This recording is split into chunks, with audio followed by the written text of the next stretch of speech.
James as he lived, that dumb, idiotic fanboy who tried everything in his power to make his channel as avoidable, affordable, payable, and successful without a Patreon.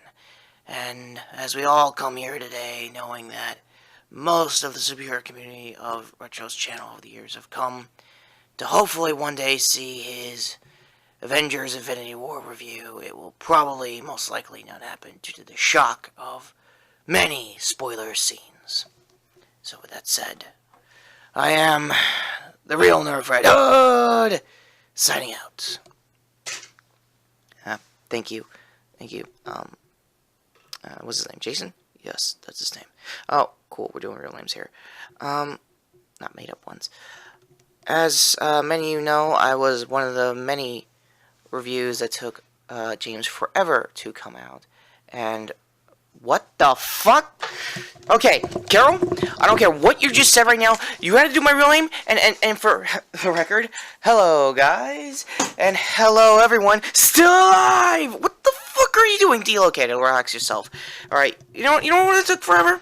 You know, not telling people that Spider-Man dead. Spoilers through on out, and there will be more details later. Hello everyone, RetroKid. Everyone on YouTube, this is RetroKid Reviews, and now you're me. Now you know I gotta feel like just putting up all the weight and all that stuff. I mean, it sucks having to wait around and freaking not talk about spoilers and wrapping around a multiple death scene just like this. Are you kidding me? You brought this on yourself? Screw you, Ben. You wanted this. You wanted to be in the game too. I wanted to be. Not now, Gwen. Look, I can't even just like curl up in my freaking figure form with Jessica Cruz. Oh god, no. Yes, we were dating. So what?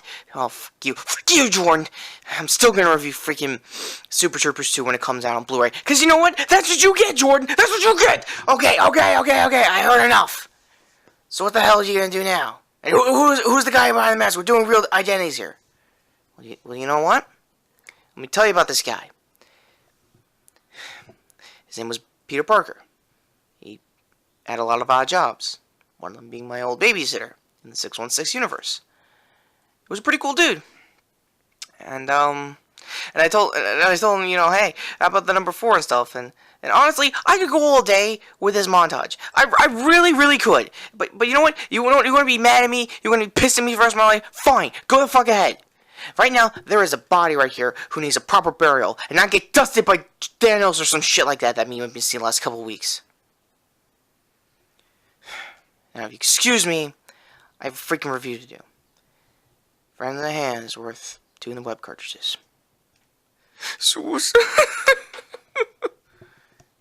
I guess be right back for Retro's Infinity War review. God damn it, Retro. Now you know how I feel. Shut up, Jason. Hey everybody, it's RetroKid Reviews, and I guess my new Iron, Scarlet Spider suit thing that I'm trying out for later Scarlet Spider reviews. And if you saw the cold opening, there is definitely going to be spoilers here on out, and one of the biggest ones I got out of the way was, unfortunately, Spider-Man related, but we'll get to that later. If there's going to be a time code somewhere, I hope. I'm going to try to do as much non-spoilers as I can to be fair. The movie's still out, it's 3 weeks in, and it's about to make $2 billion, so it's really more on you at this point that you don't know what's going on, not me, so that's just that. And yeah, it's Avengers Infinity War, and again, as far as past MCU movies go, a bit of a catch-up. Haven't got around to finishing or getting a review out for Jessica Jones Season 2. I think the show is really good, as I said in Season 1, card to that. And haven't really got around to talking about the ending other than it's more Hellcat focused on Jess's stepsister becoming Hellcat, hopefully down the road in Season 3. So that's pretty cool too. I haven't really done any Luke Cage trailer reacts, mainly because I thought I could give it to Ben some point down the road as like Heroes for Hire crossover type of Scarlet reacts, so here's hoping on that. I don't know, I did do my Punisher review with Brandon Jack before he went back to Ireland, so again, all those previous MCU reviews are going to be in the description below. And like I said, in the cold opening, it's definitely going to be very spoiler heavy, so my bad in advance. But for non-spoilers, the best I can say is that Josh Brolin's Thanos is definitely worth the 6-year wait of him trying the character out, see if it can actually work. And it works flawlessly. The CG is actually so good, it makes you believe it's a little practical on some occasions, so that's very good editing right there. The Russo brothers did a great job, as they did for Civil War and Winter Soldier coming into the MCU. It's that style of writing still, with jokes still peppered around. Pretty good. Not too peppered, obviously, not a little too spicy or anything like that. I guess if we're going to go in the food department, probably the first and last time I'll probably say that in my MCU review, so here's hoping. And the cast itself, the core Avengers are pretty good. They definitely grew and expand after Civil War. I guess if I had time for this review, which at this point I really don't, I kind of sort of kept my usual grizzled need to shave beard to try to do Captain America Nomad, but I got swamped in waiting this out in Karate Kid month, having to finish Cobra Kai. So, excuses out of the way, to Kinda Funny and pretty much every other reviewer I'm going to mention throughout the spoilers. Links in the description for there, because Greg Miller, holy fucking crap, you actually made a great Nomad costume for when they did their MCU review. Like I said, link in the description for their channel and their MCU in review. There was a lot of controversial things they said, ragged bag and all that stuff. Hi, Nick Scarpino, your ass will be mine someday. Kayfabe aside, if I can't really spoil everything under the sun, how is it? Well, this is full spoilers here now. I will say the first 2 acts of the movie is the best you can ever hope for in an MCU movie, and it's really good. Like, right out of the gate, 2 minutes in, you get a fight with Hulk and Thanos coming right out of Ragnarok. Again, card or link in the description for when me and Brandon did that review as well. So, kudos there.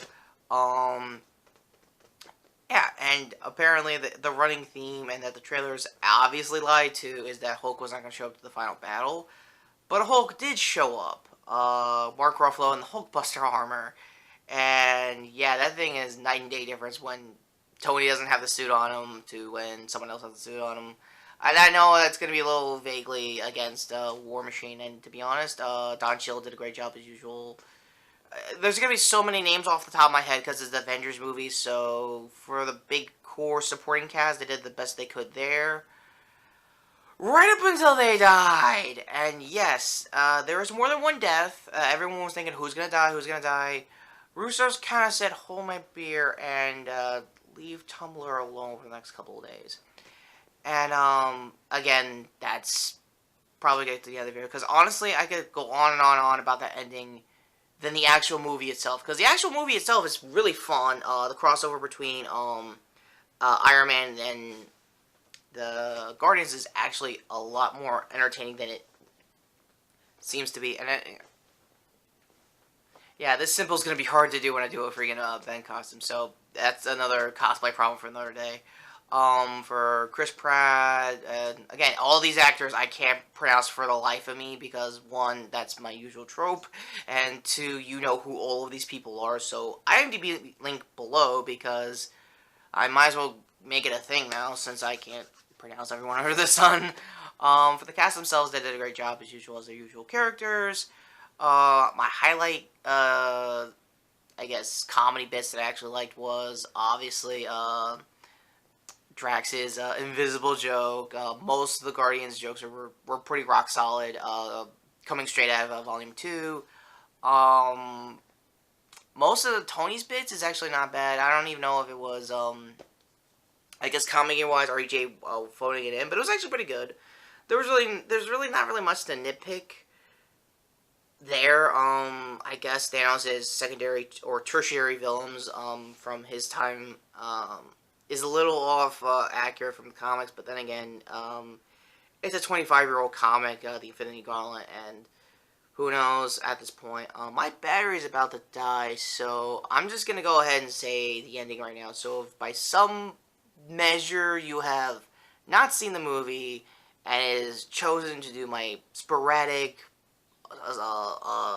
spoilers, non-spoilers, like jumping around bits. What is wrong with you? But thank you. Subscribe and hit the notification bell. Be nice if you did. Yeah, let's just talk about how Thanos just basically destroyed half the Marvel universe, cinematic universe-wise. I think the running theme for everyone who makes complaints about the Marvel movies is that, oh, they're always gonna win. Why is there even stakes? Yeah, now there's stakes. Like I kind of said in the cold opening, the biggest death out of a truckload, because there's a truckload of deaths. It's not Gamora in my book. It's not even the post-cred death. Yeah, there's a post-cred scene death. That is bad. It's that bad. Is when Sam Jackson's Nick Fury finally gets to say "bad motherfucker." Or if anyone knows Sam Jackson outside the MCU movies and a Quentin Tarantino movie, the guy makes the F-bomb his poetry, to be honest with you. Yeah, he finally gets to say it when he gets dusted. Yeah, I know my hand swipe is a little off, but that's the best effects budget you're going to do from my channel here. So, yeah, the biggest death and everyone who probably got the one meme the most out of them all, aside from getting dusted, is Spider-Man. Yeah, so if anyone who still wants me to do a Marvel Legends review in memorial of Tom Holland's Spider-Man, please have a like in the description below. Comment if you want, because, yeah, I'm definitely doing it. And if anyone sees me on the Stardust app, I didn't really say much about the movie because I was still in shock. I came out of the theater. There was a meme going around also of like people 20 minutes after seeing Avengers and they're stuck in their car just going. And that was kind of me for a bit, except my dad and I had to do an Uber on the way home. Yeah, my dad likes to watch these movies with me, and he's probably the only person I know that actually likes watching Agents of S.H.I.E.L.D. So, congrats to them getting their 6th season. I hope you can make a series finale out of it. Who knows? Yeah, and most of the Marvel TV cast were unaccounted for, mainly because the context of Thanos pretty much wrecking house on every single franchise ever. So let's count the dead. The biggest ones I can remember after seeing us three weeks ago in the theater that is commercially irresponsible, to be honest with you, was of course Spider-Man, and I kid you not, Black Panther. So I hope you like that honest trailer from Screen Junkies, because that's the best material you're gonna get until they somehow fix this. Both Winter Soldier and Falcon are gone, so whoever thought any of them were gonna be the new Cap, yeah, Russo's called and pretty much stopped your freaking Tumblr theory. That's what I said early on. Almost all of the Guardians is gone except for Groot, not for Groot. Rocket. It's down to, I think, Tony's stuck in a planet. I think Thanos' planet. Hopefully Nebula is somewhere around there. If anyone doesn't read the original Infinity Gauntlet, Nebula's going to get a lot of screen time, going to kill him in Avengers 4. And I am calling it Avengers 4 because no one has basically dropped an under title with the next Avengers movie. So the situation is we basically have a year out for basically 3 movies total. And one of them is coming out next month, Ant-Man and the Wasp. And honestly, I should do more trailer reacts in the Spider gear, honestly, because I might as well just go ahead and say it all MCU movies is going to be Spider React, because let's be honest, he has been character-wise, going off kayfabe in case you haven't noticed, I think we'll have more personal investment knowing what the hell's going to happen next. And also, I think somehow Edge of Spider-Verse kind of justified that grave for damn it, I'm forgetting names here, even comic names. The Miles Morales Spider-Man. There we go. I just have to close my ears really hard on that one. My bad in advance. Yeah, so I think they kind of knew or didn't know or made their own interpretation, or how the hell is what they're going to get Miles in there if they're going to make their Peter dead. I don't know. So yeah, I'll get into more of that when another trailer comes out for Edge of Spider-Verse. Oh yeah, and the post-credits scene from Sam Jackson's death. Maria Hill's gone as well. Like a lot of main new cast members from their respective franchises are all gone. So if you're if you came into the theater going, oh, why does everyone care about this? Then watch the other 18 movies prior. I'm going with Professor Authority here.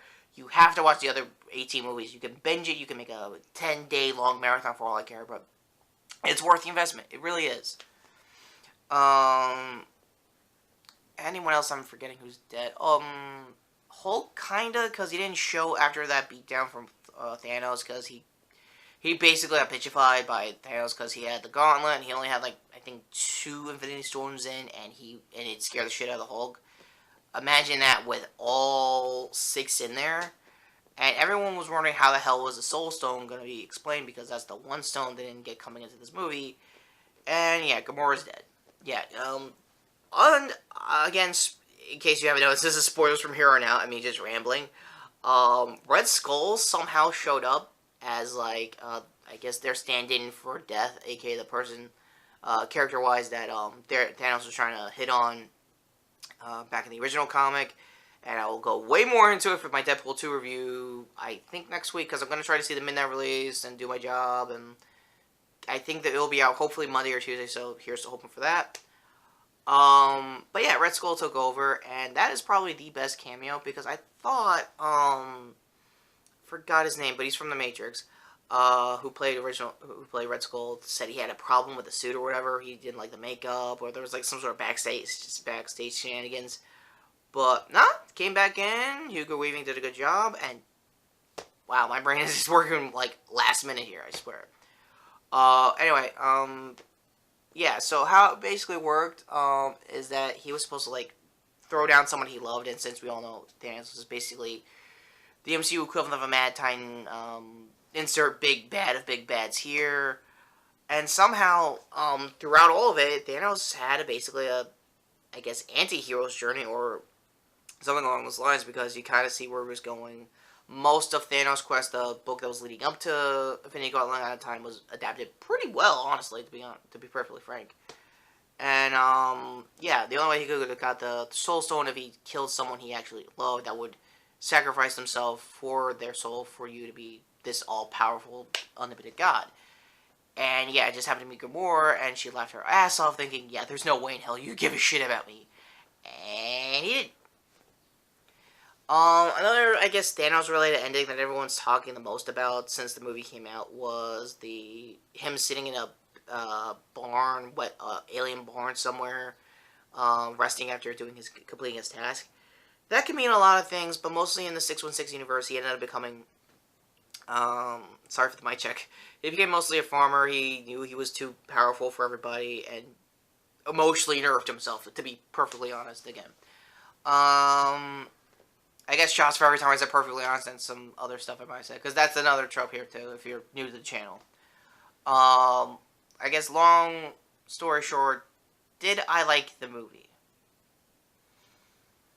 Yeah, I mean, despite the massive amount of, like, personal investment in character deaths, I mean, I have a Spider-Man poster, like, most of my gear here is in memorial now for Tom Holland's Spider-Man, but I'm almost certain they're going to do something time travel related or something, because there were spy shots for Avengers 4 of it, everyone being in their classic 2012 gear.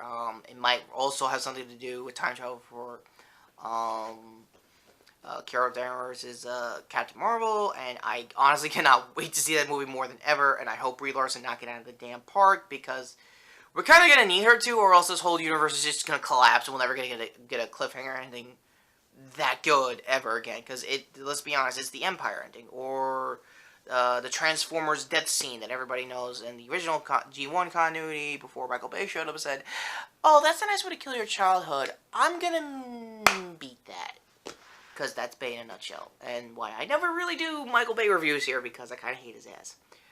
So, my overall score for Avengers Infinity War, 10 out of 10.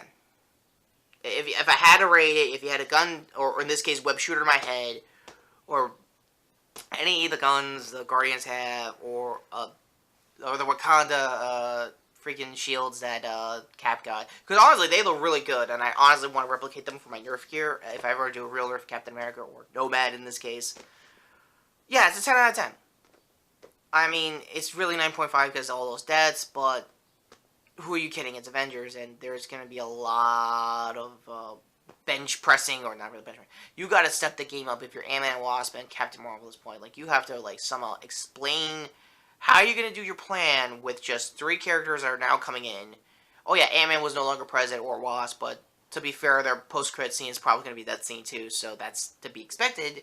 And if they somehow change my expectations there, I will be amazed, to be perfectly honest with you. And I think that's the last time I did a shot call on that. So, this was pretty much the longest, I guess, second longest, vlog review I've done since, I want to say, the DC, anime movies. So, here's having that old, problem back for my, editing software. But, if this is the end card, or any of the post-credits I'm going to try to do, because there was only 2 I don't know if there was 2.